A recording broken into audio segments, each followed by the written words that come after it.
stick around for that, those of you who are not staying on the property. And of course, those of you who are, it'll be right outside this room. I don't know if any additional details will be provided, but food and drinks just outside here at 6 to 8 p.m. And to our online participants, I'm not sure how many we have right now, but they've been very active in the chat, posing questions and being very attentive, and we really appreciate you as well. A very special thanks to our sponsors, the Caribbean Development Bank, the Financial Services Commission, the Central Bank of Barbados, Z-Money, and we want to thank MIST as well for giving us support in hosting this event. Really appreciate the support that MIST and all the other sponsors have been able to give to us. So we started off today very early with some very engaging remarks from our Attorney General. We're really happy that he took the time to speak with us today about the importance of legislation in driving policy and protecting consumers. We're also honored to have the Attorney General from St. Vincent and the Grenadines.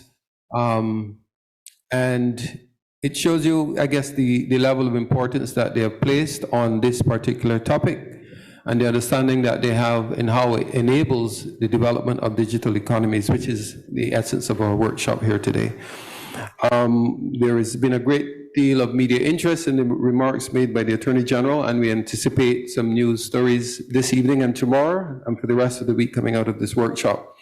Other speakers today, of course, focus on various topics such as measuring the digital economies by the UN Capital Development Fund with a focus on inclusiveness, in particular using fintech and other technologies, e-money, to bridge the digital gap and to be inclusive. A very engaging presentation as well on intellectual property.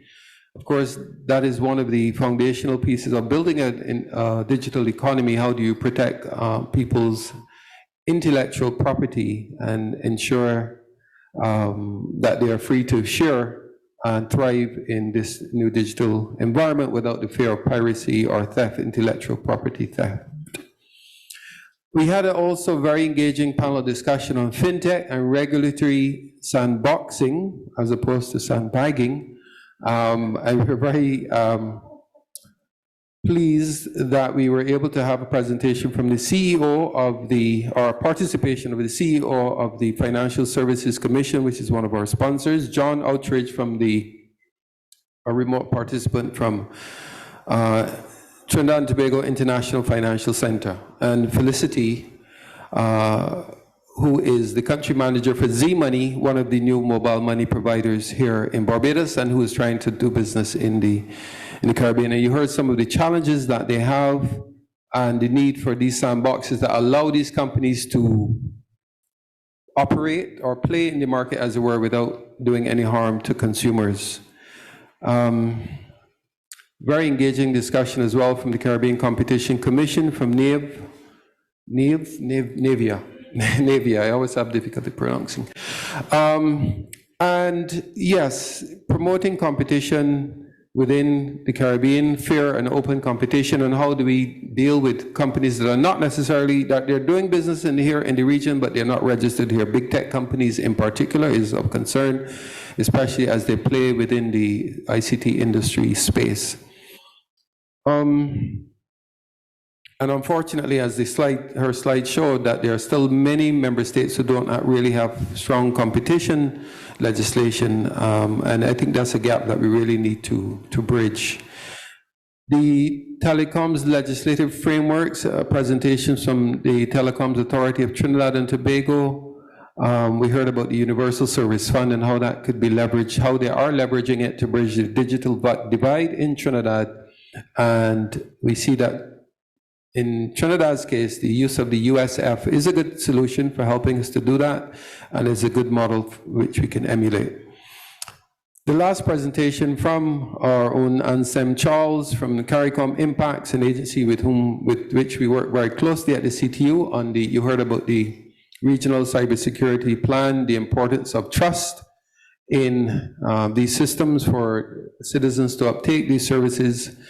some of the challenges that they face on a daily basis. And I'm well aware as well of the resource constraints, in particular, when we talk about cyber security and cyber crime.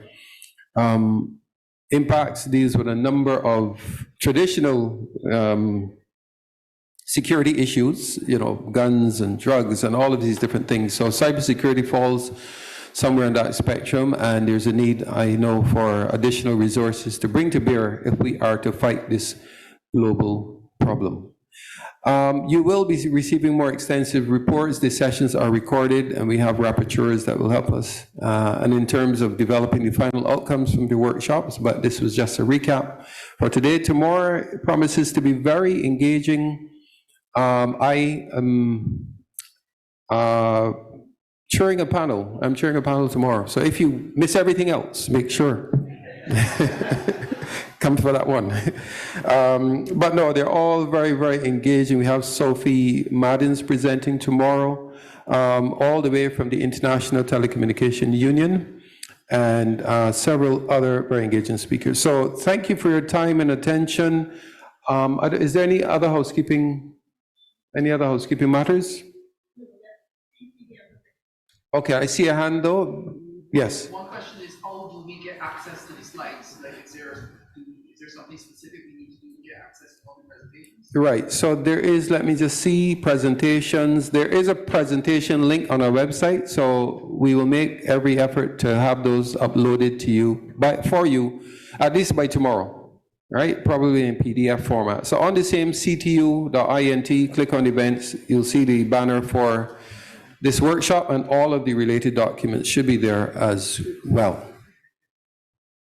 Are there any other questions? If not, I want to thank you. Thank you, Vashti, as well, for excellent facilitation today. I think she deserves a round of applause.